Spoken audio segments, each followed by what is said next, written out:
Agora foi, né? Foi? Então, meus amigos. Foi sim, professor. Beleza. Então, essa é das aulas que eu costumo dizer que dá para empolgar. Porque, sem dúvida nenhuma, hoje eu estou com... roubei o fone do João lá para ficar aqui mais confortável, muito mais tranquilo, fala muito mais baixo e, sem dúvida, a qualidade de áudio é muito melhor. Roubei o fone lá do meu filho, tadinho. Estava lá jogando, falei, presta o fone aí. Sem dúvida nenhuma, falar de renascimento é uma das temáticas, sem dúvida nenhuma, apaixonantes que a gente tem na história. Por quê? Porque o mundo antigo oriental, o mundo antigo clássico e mesmo o mundo medieval se faz muito distante. Se faz muito distante. O Renascimento nem tanto. Por quê? Claro, nós temos a marcação do descobrimento do Brasil. Isso é importante, tá? Isso está quase que introjetado no imaginário coletivo. O Renascimento, o Brasil está dentro desse bolo, dentro desse balaio que é o Renascimento e o descobrimento do Brasil está ali. A gente vai estudar o Renascimento na literatura, né? O Barroco, a gente vai estudar a literatura de informação. Então, é uma coisa que está muito ligada ao nosso sentimento de pertença a um lugar, e esse lugar é o Brasil. Mas não apenas isso. O Renascimento, sem dúvida nenhuma, é a primeira pedra da construção da casa em que vivemos agora. Isso é muito importante. Se eu conseguir me explicar perfeitamente durante essa aula, tudo que eu falei até esse momento vai como se descortinar, porque o Renascimento ele vai dar uma outra roupagem ao mundo que nós vivemos. E é a primeira vez que um protagonismo histórico surge de um outro lugar. Vou repetir.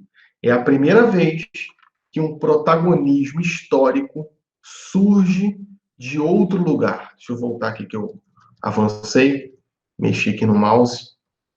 Esses slides vocês já viram, aqueles do Max Weber. Então, é a primeira vez que surge um protagonismo histórico que não é religioso, que não é, da igreja, que não é a fé, entende? O que vem a ser o Renascimento? O que você viu lá no ensino fundamental e no ensino médio? O que seu professor de ensino médio e de ensino fundamental disseram, e disseram sem dúvida nenhuma, perfeitamente? Tá? O Renascimento é o retorno ao ideal clássico. Isso está correto? Tá. Isso é um ponto pacífico. Como diz meu amigo, meu querido amigo Leandro Ricon, isso não é uma questão. Tá? O Renascimento é o retorno ao ideal clássico. Como que se dá isso? O homem viveu. O homem tomou vida através do pensamento intelectual. E essa é a filosofia. Tá? A filosofia, principalmente de Platão e de Aristóteles. Ali o homem viveu. Ali o homem se deu conta do que ele era. Tá? A gente tem, nesse sentido, o pensamento hedonista. É interessante você se debruçar um pouco sobre a língua grega. Se alguém tiver a oportunidade um dia de fazer um curso livre de grego, não é tão difícil quanto parece, né? Às vezes, parece que está falando grego. Não, o grego é uma língua muito simples, tem apenas 4 declinações, diferente do alemão, diferente do latim, que é muito complicado. O grego não é tão complicado assim. Porém, o grego é uma língua riquíssima. Por exemplo, se você pegar a palavra que eu acabei de falar para vocês, hedonismo. O que é o hedonismo? É o culto ao corpo, tá? E tudo que está envolvido ao corpo. Seria o amor ao corpo. Só que é uma forma de amor. Se você pegar, por exemplo, o amor às pessoas, qual é a palavra que o grego utiliza para isso? Filantropos. Filantropia. Então, tem umas 2 dezenas de palavras que o grego vai utilizar sobre o amor a alguma coisa. Aí os mais famosos, claro. Eros, tá? O ágape e o philos, depois o frater em latim, tá? Amor eros, amor ágape, amor frater, ou filhos do latim, tá? Então, o que vem a ser o hedonismo? O culto a si mesmo, o culto ao corpo, o culto às potências humanas, o culto à mentalidade, o culto ao pensamento sistemático, o culto à razão. Isso tudo acontece no mundo grego. Eu vou me distanciar do mitológico. Eu me afasto do mitológico. Isso 600 anos antes de Cristo, lá com Tales de Mileto. Eu não quero mais as explicações mitológicas. As explicações mitológicas vão até um determinado momento. Chega num limiar, não consegue ultrapassar. Eu preciso de mais. Eu não quero mais uma explicação mitológica. O mundo ali nasce. O mundo ali nasce verdadeiramente. O homem percebe que ele não tem apenas uma potência pragmática. Ele tem uma potência intelectual. Por que ele percebe isso? Porque o mundo antigo oriental, que nós estudamos até nesse momento, e você está estudando lá com o professor Leandro Gavião, você está tendo a disciplina aqui, nesse nosso resumo sobre introdução aos estudos históricos, eu estou simplesmente tentando enamorar vocês ao pensamento historiográfico, ao pensamento histórico. E, de certa maneira, fazer um repassar de todas as disciplinas. Pô, o Bruno falou de história antiga oriental, o Bruno falou de história antiga clássica, o Bruno falou de história de renascimento, o Bruno falou de Brasil. Então, de certa maneira, eu estou dando um panorama geral do que você vai estudar a fundo nas disciplinas. E é muito interessante que a professora de História do Renascimento, de História Renascentista, foi minha professora. Então, estou antenado com o que ela vai dizer para vocês. Então, no mundo grego, o homem percebe que ele não tem apenas uma capacidade de construir coisas, mas ele tem a capacidade de construir ideias e pensamentos. E é muito interessante que hoje, numa mesa de bar, se assim podemos dizer, você separa as pessoas, né? Pessoas que falam de coisas conversam com pessoas que falam de coisas. Pessoas que falam sobre outras pessoas conversam com pessoas que falam sobre outras pessoas. Pessoas que conversam de ideias conversam com pessoas que falam de ideias. Não que pessoas que falam de pessoas e pessoas que falam de coisas também não sejam capazes de falar sobre ideias. Agora, nem todo mundo é capaz de falar sobre ideias. E isso não tem nada a ver, minha gente. Já falei isso algumas vezes para vocês e reitero. Isso não tem nada a ver em estar na faculdade, estar dentro da faculdade, estar fora da faculdade, ter a 4ª série primária. Não tem nada a ver. Se o conhecimento, tá? Se a intelectualidade estivesse apenas dentro da universidade, seria muito simples, né? Muito simples. Você entraria dentro da faculdade, receberia aquele produto e sairia de lá com aquele produto. Não, a intelectualidade não é um produto. A intelectualidade é uma construção. E o grego vai perceber isso. E o mundo grego vai desencadear o mundo romano. O mundo romano vai terminar de desenvolver o pensamento helênico. O que isso quer dizer? Colocar o pensamento grego em todo o território. Apesar de Roma se apropriar do pensamento grego, todo mundo sabia que o pensamento era grego. O cara queria ser romano, mas ele queria ter uma instrução não latim, que era uma língua considerada uma língua menor, uma língua de escravos, mas ele queria ser versado no grego.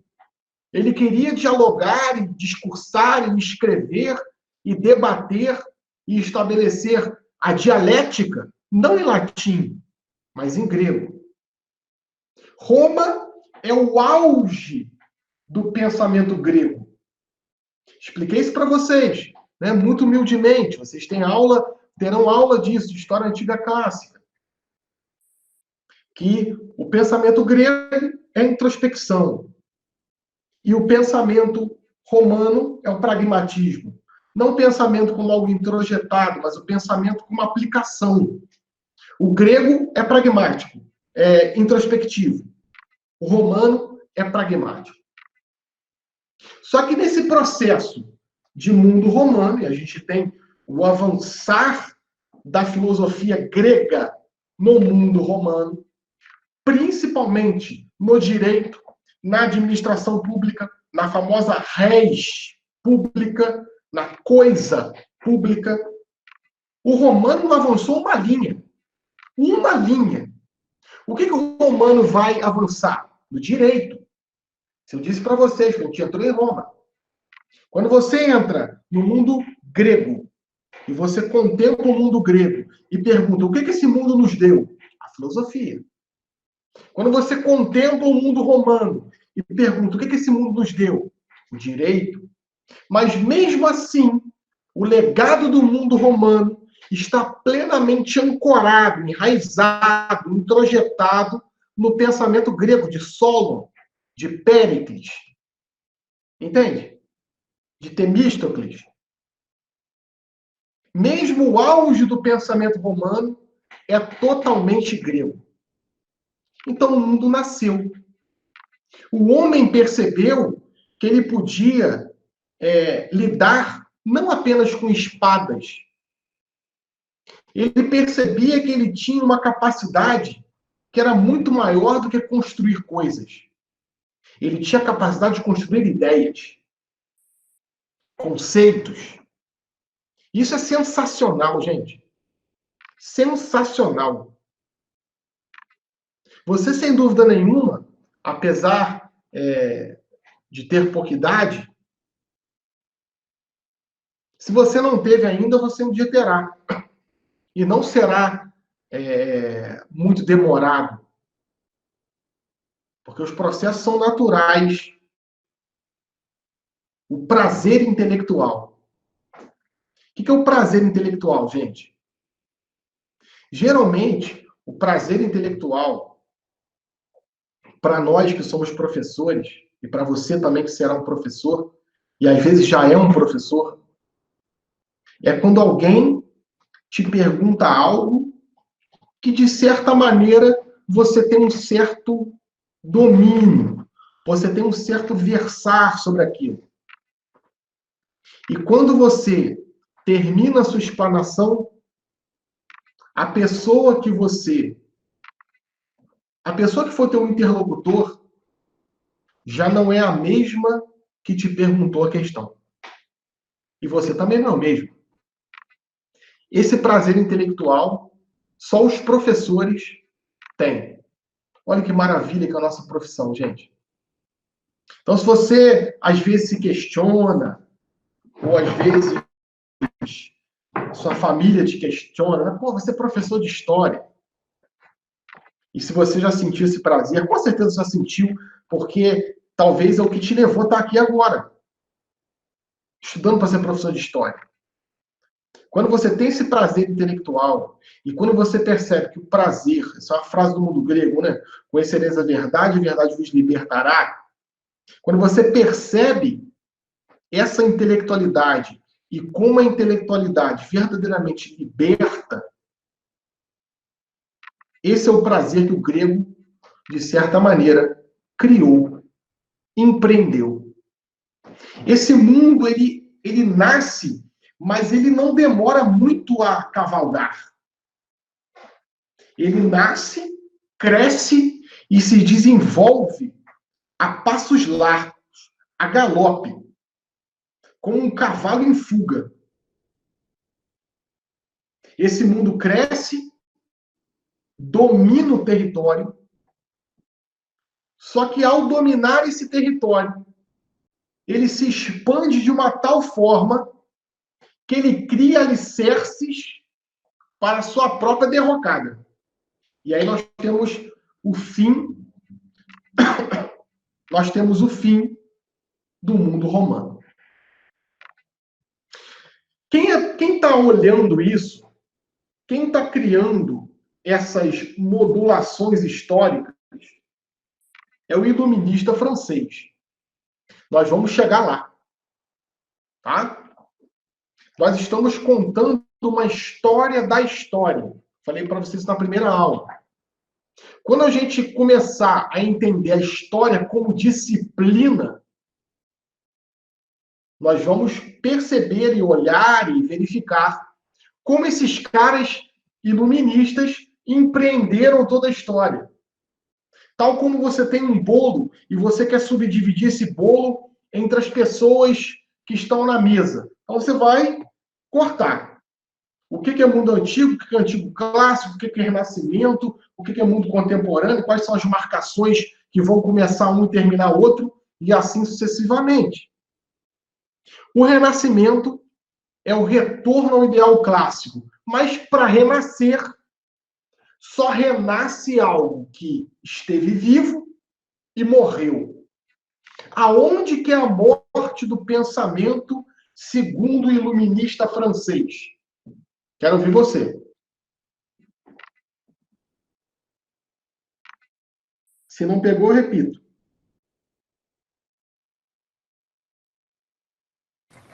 Repete, professor. Aonde que é a morte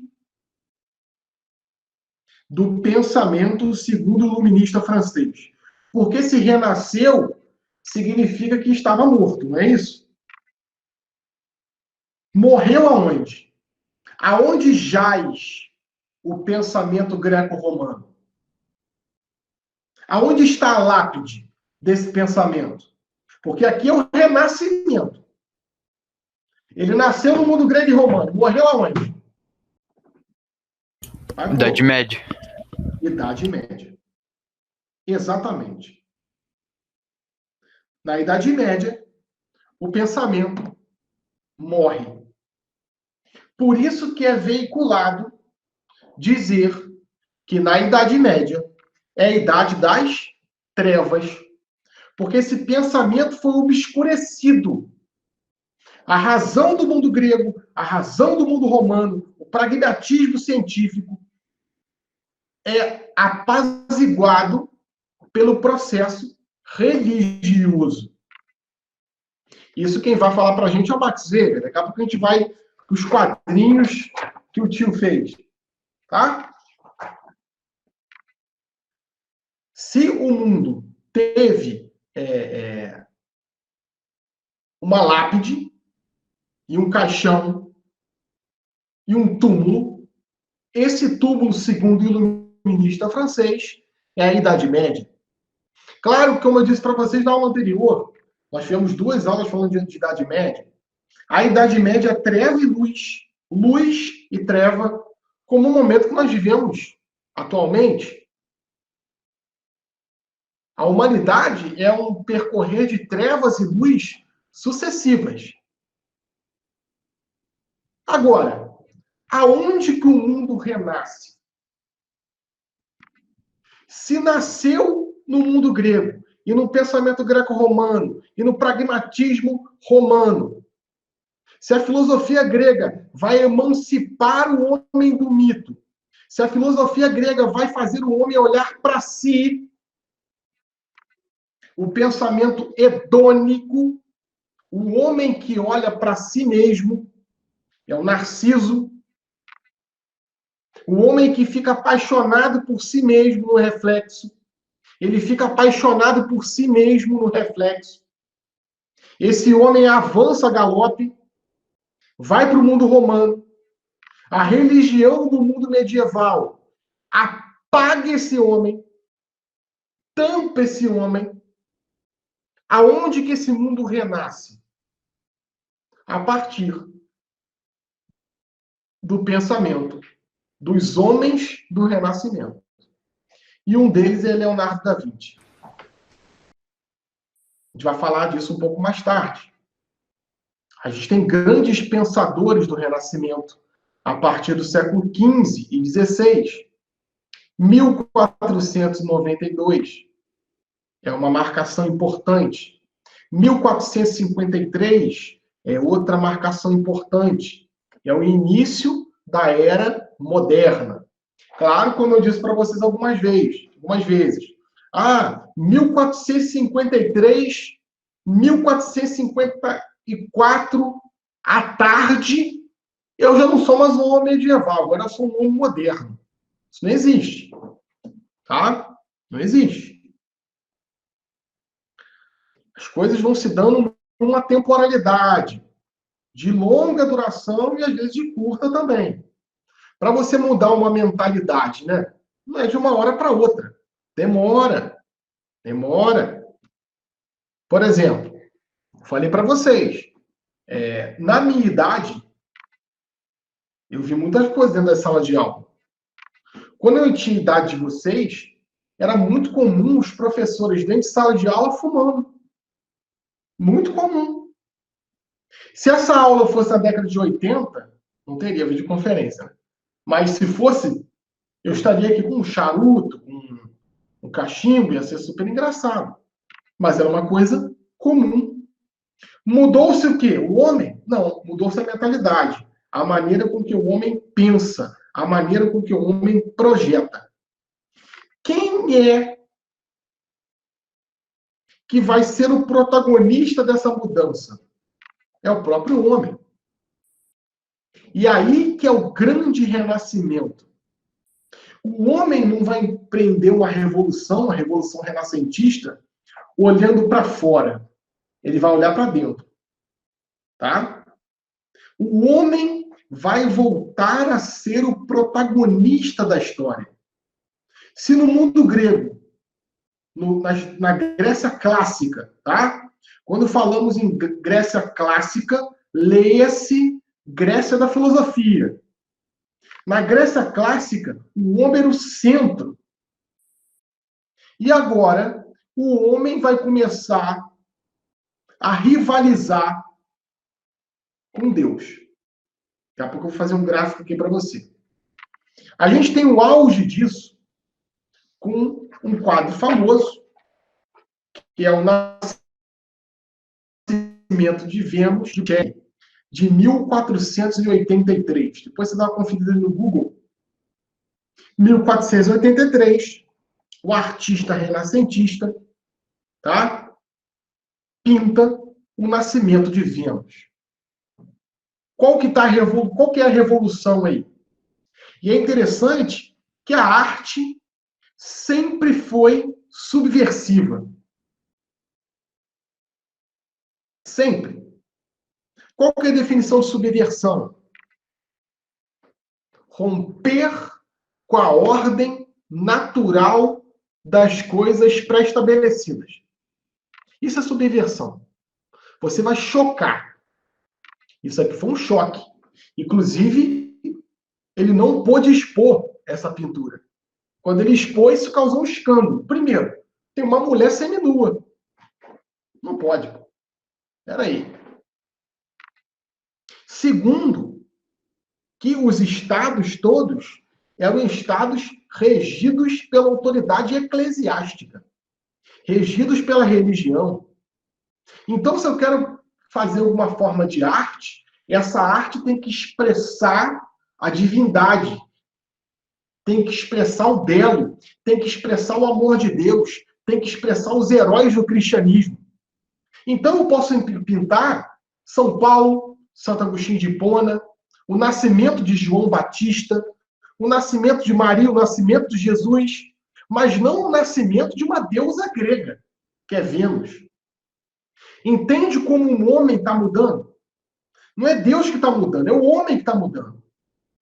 Ele está colocando de novo o seu pensamento num plano superior e não um pensamento divino.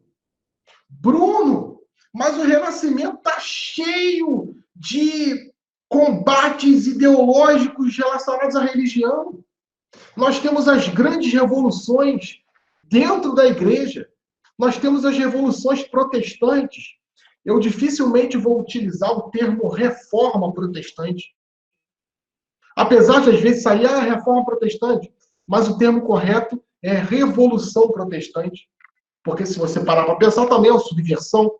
Eu vou quebrar o que está pré-estabelecido, eu vou criar uma outra coisa, vou criar uma outra maneira de se interagir com Deus.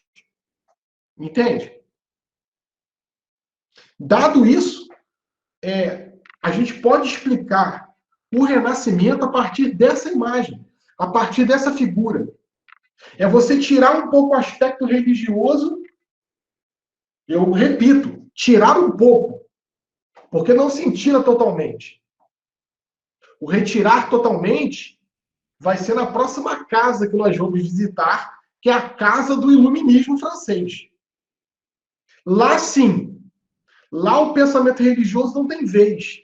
E é por isso que ele vai olhar o pensamento religioso com revés, com medo, com repulsa, com nojo, com asco. No pensamento iluminismo, a metafísica, o que é a metafísica? As coisas que não são físicas, as coisas que não são tangíveis, as coisas que são intangíveis. E essas coisas são as coisas espirituais, relacionadas à divindade. Quem inventou isso não foi o Papa. Quem inventou isso foi Aristóteles, Platão, os filósofos. Os filósofos falavam da metafísica.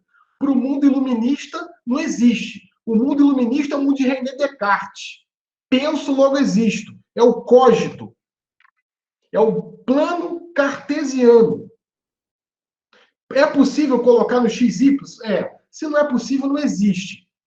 Então, por isso que esse cara iluminista, ele vai olhar para o mundo antes do mundo grego como um mundo mitológico. Ele vai olhar para o mundo medieval como um mundo teológico. E ele vai olhar para si mesmo como um mundo valendo um bombom? Ninguém? Ele vai olhar para si mesmo como um homem, o iluminista? Tá te vendo? Como um homem positivo. É a lei dos 3 estágios ou estados de Augusto Comte. A história é lida pela organização de Comte um pouco. O que nós estudamos até agora? Nós temos o Egito e a Mesopotâmia. Temos o Rio Tigre e o Rio Eufrates. Esse mundo era um mundo politeísta. Esse mundo era um mundo de muitos deuses, onde esses deuses se relacionavam com o ser humano. Nós temos ainda na Mesopotâmia os judeus, ou hebreus, com um monoteísmo. Eles são monoteístas. Isso quer dizer um Deus. No politeísmo, os deuses e as criaturas são iguais. No monoteísmo tem um Deus. E esse Deus é diferente das criaturas. A gente tem um mundo oriental, muitos deuses, um mundo antigo, um Deus, o mundo romano, um Deus, uma pessoa e uma igreja. E chegamos exatamente no momento. No mundo medieval, tem uma pessoa, uma igreja. E isso, de certa maneira, é o desencantamento do mundo por completo. O Max Weber, quando ele vai falar de um processo de desacralização, o que é desacralização? O homem que perdeu a noção do sacrílico, do sagrado. E isso não tem nada a ver com a religião, ok? A gente vai estudar um pouco mais isso quando a gente entrar em História e Cultura Cristã, que é uma outra disciplina. Bruno, por que você está falando disso agora? Porque a gente está ainda saindo da Idade Média. Então a religião está muito próxima ali. E também no mundo moderno, a gente tem na primeira metade do mundo moderno um mundo extremamente religioso. Ou você acha que o homem português, né? O que as cartas de Pero Vaz de Caminha falavam? Trazendo uma cruz de sangue em cada vela, adentramos ao novo território. Esse homem queria levar, sim, o mercantilismo, sim, o imperialismo europeu, sim, a ganância, mas ele queria também levar o que ele era. Entende? Ninguém passa por situações, por pessoas, sem deixar um pouco de si ali. Mesmo que o europeu veio aqui para saquear, roubar, pilhar, explorar, ele deixou um pouco dele aqui. E um pouco dele é essa cruz de sangue. Essa cruz de sangue em cada vela que o português trouxe. Sem dúvida nenhuma. Então, se a gente voltar aqui, o que a gente vai ter no mundo medieval? A gente vai ter a Igreja Católica. O Max Weber vai falar que esse distanciamento, que essa desacralização do homem, que esse distanciamento do homem em relação ao sacrílego, ao sagrado, e como eu disse, isso não tem nada a ver com a religião, isso é um sentimento mais humano que divino, é um sentimento de religiosidade, de sacralidade, que as coisas têm uma certa ordem pré-estabelecida e que não foi você que estabeleceu essa ordem, porque você não pode modificar a ordem. Se não foi você que estabeleceu a ordem e você não pode modificar essa ordem, subentende-se que existe alguém que estabeleceu essa ordem. Isso é filosofia escolástica. O homem se distanciou disso por quê? Porque no mundo antigo, redobre a tua atenção, no mundo antigo eu tinha muitos deuses. Muitos deuses. No mundo antigo oriental, eu tinha um panteão de 600 deuses. Entende? Eu, no mundo grego, na mitologia grega, na mitologia romana, eu tinha 5, 6 deuses para cada dia. Vem o judeu, eu crio um deus. Então, esses deuses não existem mais. São dissipados pela história, ao longo do caminho. Vem o cristianismo no contexto do Império Romano. E esse Deus toma carne. Você pega lá João 3,16, vai falar, Deus enviou seu Filho. Você pega João 1, né? E o verbo se fez carne e habitou entre nós. São essas verdades, essas premissas para o cristianismo que vão reger que o Deus dos judeus se fez uma pessoa. Só que esse Deus que se faz uma pessoa, na Idade Média, olha que interessante. Muitos, uma pessoa. Acompanharam? Muitos, uma pessoa. Só que são muitos, uma pessoa dentro de uma instituição. E essa instituição é a Igreja Católica. A Igreja Católica medieval vai ser como a tutela de Jesus na Terra. Vocês sabem que eu sou católico.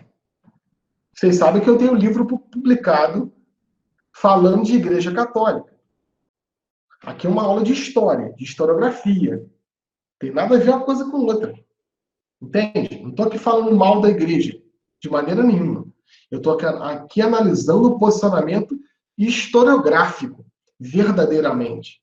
E eu me dedico muito mais à história da religião do que à história em si.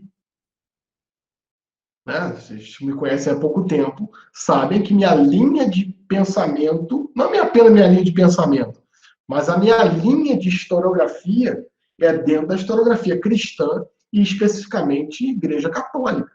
Você me perguntar, Bruno, qual a coisa que você mais estuda na vida? História da Igreja Católica.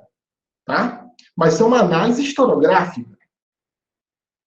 Na Idade Média, principalmente nos primeiros momentos, Deus virou protagonista de todos os processos históricos. Vamos tentar contextualizar o momento que a gente está vivendo hoje. Por que a peste negra, minha gente, devastou a Europa? Quem saberia? Porque as pessoas foram para a igreja. Quer falar, Maiara? Eu ia sugerir que foi por causa da falta de higiene, porque eles não se dedicavam Sim, muito a isso, proliferou muito a doença. sim, exatamente. Essa é a causa principal. Né? A diferença da peste negra de 1300, 1200 e pouquinho, e a peste negra do século XVI, que teve um levante também um pouquinho, e da Covid-19, é que as pessoas sabem o que está acontecendo agora. Né? Lá eles não sabiam. Então tinha uma falta de higiene tremenda, como a Mayara disse. Agora, quando surgiu a peste e as pessoas não sabiam por que estavam morrendo, o que as pessoas foram fazer para tentar acabar com a peste? Exato. Rezar. E exatamente como o diletíssimo prefeito de Caxias fez.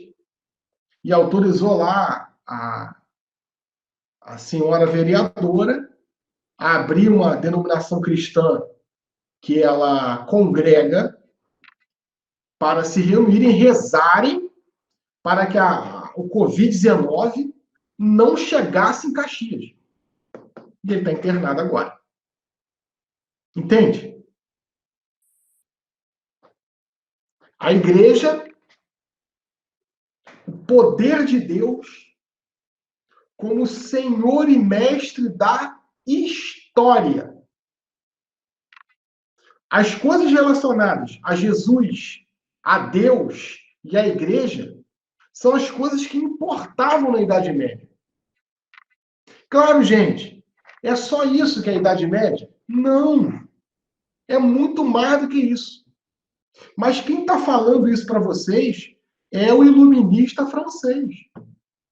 É o iluminista francês que está tentando mostrar por que a Idade Média é treva.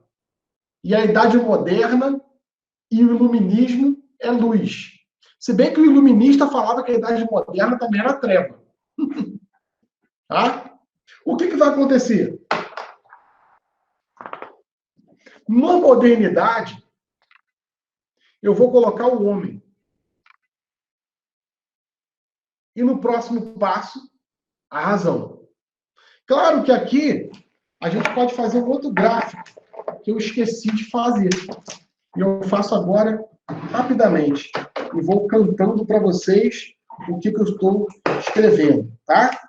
Então, no mundo antigo, deixa eu botar aqui outra cor. No mundo antigo, nós temos deuses e homem. No mundo clássico,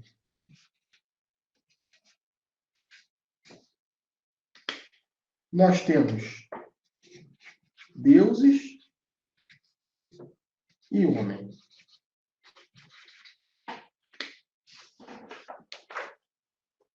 Com o monoteísmo judaico, tá? Que eu vou colocar aqui na transição entre o antigo e o clássico,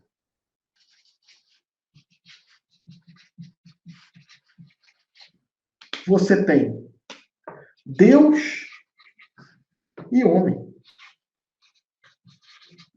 Olha só isso, gente. No mundo antigo, aqui, você tem deuses e lá embaixo o homem. O homem, se ele tocasse alguma coisa que era divina, sem autorização, ele ia ser fulminado. Entende? No mundo clássico também. Aqui, ó. Eu tenho deuses e eu tenho um homem. Eu não posso desobedecer Zeus, porque senão Zeus vai me mandar uma maldição. Eu não posso desobedecer Poseidon, porque senão Poseidon não vai deixar chegar em casa. Entende? O homem ficava totalmente titulado, aprisionado pelas vontades dos deuses. Mas isso não muda muito dentro do monoteísmo judaico. Deus continua habitando numa luz inacessível. Inacessível. O homem está lá embaixo. A gente vai ver isso, gente, nos relatos bíblicos, entende? Se você olhar os relatos bíblicos, você consegue perceber como que se dá essas questões. Tem uma história muito interessante que o sobrinho de Abraão, Ló, está sendo expulso de Sodoma e Gomorra. E aí fala que ele não podia olhar para trás. A esposa dele olha para trás e se transforma numa estátua de sal. Olha isso. Depois Moisés vai pegar a Arca da Aliança e só Moisés podia tocar na arca. A arca está andando lá no braço do povo, a arca começa a tombar, o cara bota a mão na arca para a arca não cair e ele se transforma numa estátua de pedra. Então Deus habita numa luz inacessível. Qual que é a proposta do cristianismo?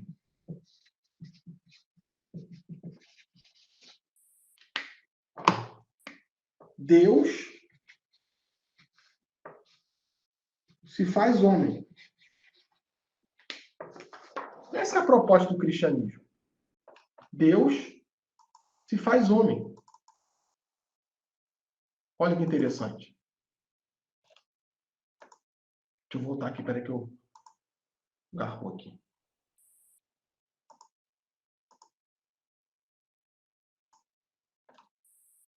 Deus se faz homem, que eu tô vendo. Deus se faz homem.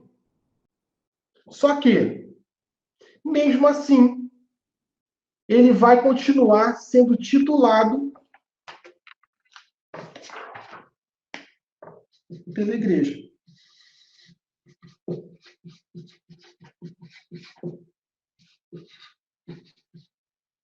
A igreja vai ser essa ponte entre homem e Deus. O que vai ser a reforma luterana?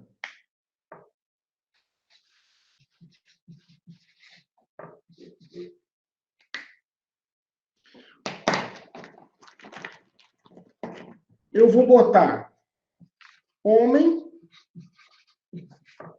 e Deus. Olha o que o Lutero vai fazer. Eu não tenho mais intermediário.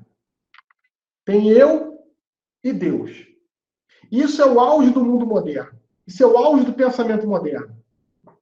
Todas as outras coisas vão se desencadear em torno desse pensamento luterano.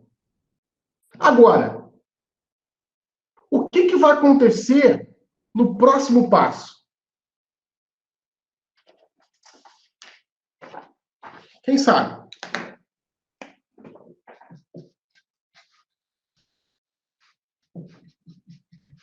No iluminismo,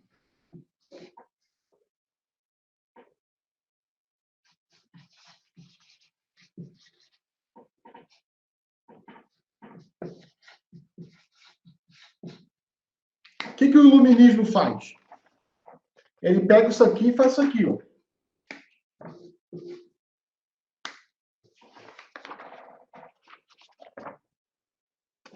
E agora eu tenho isso aqui. Homem e a razão. E hoje?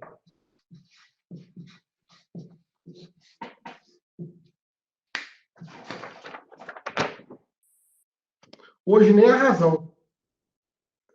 Quer ver você arrumar um problema numa discussão? É você falar assim, não, mas eu tenho razão. Não. Hoje ninguém tem mais razão de nada. Hoje o mundo, né, que é fruto de um niilismo lá, de um gênio chamado Friedrich Nietzsche, tá? Vale muito a pena ler. Ninguém tem razão de nada. Entende como é que é uma evolução de pensamento? Não é evolução no sentido que é bom, entende? Ou que é ruim. Como o pensamento vai evoluindo. Toda essa análise, do início ao fim, é uma análise com matriz weberiana. Por isso que o pensamento religioso é o pano de fundo dessa análise. Repetindo, para recapitular. Eu, no mundo antigo, tenho muitos deuses. No mundo antigo ainda, no monoteísmo judaico, esse monoteísmo entra dentro do mundo romano e do mundo grego, que são politeístas. Chega o cristianismo. Então, segundo o relato bíblico, esse Deus, que é um do judeu, se faz homem, manda o seu filho. O cristianismo se desenvolve não apenas como fé, mas como religião. E o reflexo disso é uma igreja. Para o iluminista francês, essa religião, essa igreja, acabou com o pensamento. Eu tenho Lutero, que vai falar, não existe uma igreja. Basta o homem e Deus. Vem o iluminismo e diz, não, basta o homem. E sua faculdade racional. Por isso que é iluminismo. É a era da razão. É a era da ciência, do pensamento. Não ao metafísico. Qual que é o problema do mundo moderno, o problema do iluminismo?